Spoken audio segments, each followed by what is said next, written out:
Sometimes I wonder if I'm the only one who thinks taking a vacation shouldn't end a relationship. Before you judge me, just hear me out, my friend Teen. And if you're feeling this story, hit that like and subscribe button, because trust me, you'll want to follow along for what comes next. I'm Yolanda. I'm 27, and what happened with Derek still makes my head spin. We'd been together for 2.5 years, living in his condo for over a year. He bought the place before we even met.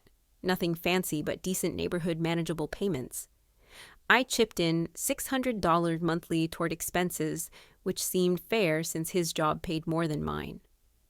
Look, things had been feeling stagnant lately. Derek was always buried in work, obsessed with his career trajectory, and I felt invisible in his carefully planned existence. He'd come home, we'd eat dinner while he scrolled through work emails, watch whatever documentary he picked and repeat. The man lived by spreadsheets and 5-year plans. I started going to yoga classes just to have something that belonged to me, and that's where I met Sarah and Mia. When they mentioned this last-minute Cancun trip, something inside me sparked to life. I deserved some excitement, some spontaneity. Derek's idea of adventure was trying a new brand of coffee. I knew I had to go, and I knew he'd bombard me with his analytical questions and safety concerns. Thursday morning, while he was making his usual egg white omelet, because God forbid he eat a whole egg, I just laid it out. I'm going to Cancun tomorrow with the girls for a week. Don't wait up. The expression that crossed his face was priceless, like I'd announced I was joining a cult. He immediately launched into interrogation mode. Which friends? How long? What about work? Sweet mercy, it was exhausting. I shut it down fast, told him it was girls from yoga and that I'd already handled everything. When he kept pushing with his controlling questions, I called him out on it. That usually made him back off. Here's the thing, though. Micah had reached out a few weeks earlier. We'd dated for almost a year before Derek and things ended on good terms. He mentioned he was going to Cancun with friends, and there was space if I wanted to join.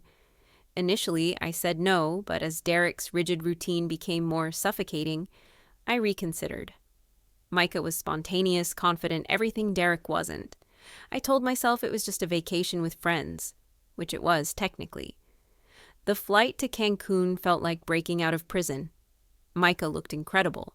He'd been hitting the gym hard, had this golden tan, and carried himself with swagger Derek never possessed.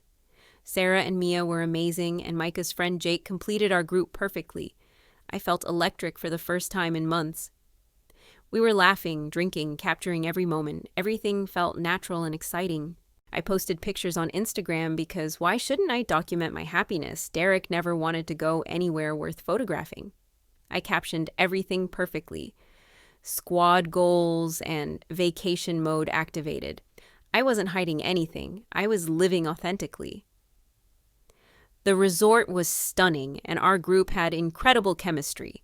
Micah and I weren't crossing any lines. We were just friends reconnecting. Sure, we had history, but that was ancient news. I leaned against him in one photo because we were crammed together on the plane. People overthink everything. Derek's comment on my post, "Have fun," seemed supportive initially. I thought maybe he was finally learning to be less possessive and uptight. I was having such an intoxicating time that I barely touched my phone. The beach, the dinners, the sunset photos, everything was magical. Micah was attentive and charming in ways Derek never managed. He remembered my drink preferences, complimented my outfits, and actually wanted to take photos with me. Derek always acted like social media was beneath his intellectual superiority. For 6 days, I felt like myself again. I felt desired, fascinating, worthy of someone's focused attention. Sarah and Mia kept commenting how natural Micah and I looked together, how we had this obvious connection. I started questioning if I'd settled too quickly with Derek. Maybe I'd been with the wrong person this entire time. Micah was successful, adventurous, and genuinely appreciated me.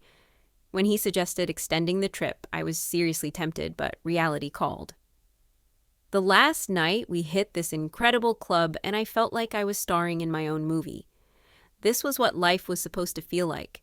Thrilling, unpredictable, bursting with possibilities. Coming back to Derek's sterile condo felt like stepping into a morgue after living in paradise. I was drained from traveling, but also dreading the return to mind-numbing routine. When my key wouldn't turn in the lock, I figured maybe it got damaged or warped somehow. I'd been gone a week. Things happen. But when Derek opened the door with that chain engaged, I knew something was seriously wrong. His entire demeanor had shifted. Cold, calculated, almost smugly satisfied.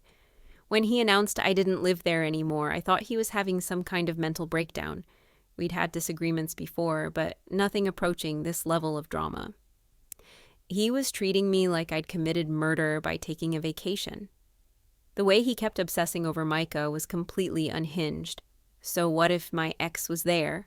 We weren't alone. Other people were present. It's not like I betrayed him or anything. Derek was being totally irrational and theatrical. When Micah showed up to help me retrieve my belongings, Derek's behavior became even more bizarre. Micah was just being supportive, trying to calm the situation, but Derek was determined to create a scene.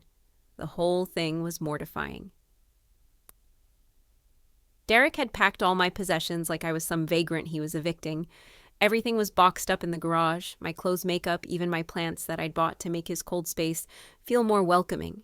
He'd changed the locks, revoked my access to everything, and was acting like I was delusional. When I tried explaining that Micah being there was pure coincidence, Derek wouldn't hear it. He kept declaring we were finished, like this was some soap opera. I'd contributed to that place for over a year, transformed it into an actual home, and he was discarding me over a misunderstanding. The absolute worst part was when he called the police. I couldn't believe he'd escalate things that dramatically over a simple miscommunication. The officers treated me like a criminal, questioning me about leases and mail delivery addresses. It was humiliating beyond words. Derek stood there, smugly playing the victim in his own twisted narrative. Staying at Micah's place temporarily seemed logical, but he made it crystal clear this was just until I sorted things out. Apparently, his idea of helping didn't include actually rekindling our relationship. After a few days, he started acting distant and strange, claiming he wasn't ready for anything serious. It was like he'd forgotten how perfect we were together in Cancun. Men are absolutely baffling. They pursue you relentlessly, make you feel special, then panic when things get real. I had to move back with my parents, which was mortifying at 27. My mom kept interrogating me about what really transpired, and my dad just looked disappointed, like I was still a rebellious teenager. Lauren tried being supportive, but even she seemed to think I'd made questionable choices. Everyone was treating me like I'd committed some heinous crime instead of just taking a well-deserved vacation. Derek wasn't responding to any of my messages or calls. I sent him lengthy explanations about the situation, how he'd completely misunderstood everything, how we could resolve this if he'd just listened to reason. But he'd blocked me everywhere. It was like our 2.5 years together meant absolutely nothing to him. I tried reaching out through Lauren, but he told her all communication had to go through her. It was so unnecessarily dramatic and childish. The financial situation was becoming desperate. I'd been contributing to his place for over a year, and now I had nothing to show for it. I calculated everything I'd invested in our relationship.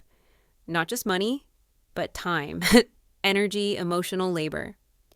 I'd transformed his place into a home, supported his career ambitions, been there through everything. But apparently none of that mattered because I took one vacation. I sent him an itemized breakdown of what he owed me, but he responded with his own ridiculous calculations, trying to make it seem like I somehow owed him money. The nerve was absolutely unbelievable. I decided to try one final time to make Derek see reason. I showed up at his workplace with cookies from that bakery. He loved, thinking maybe if I approached him calmly and privately, we could have an adult conversation. But he was ice cold, treating me like a complete stranger. He threatened to call security on me. Security like I was some kind of stalker instead of someone who'd shared his bed for over a year. The way his coworker was staring at me like I was pathetic was the final insult. I threw those expensive cookies in the trash and walked out with whatever dignity remained.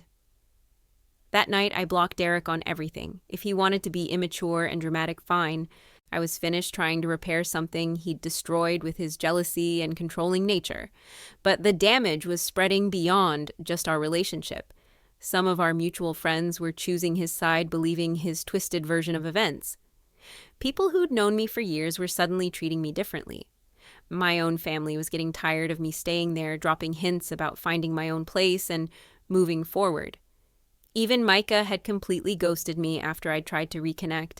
It was like everyone had decided I was the antagonist in this story when all I'd done was try to live my life and experience some joy. Derek had poisoned everyone against me with his victim performance. The worst part was seeing him around town looking completely unaffected, like our relationship had never existed.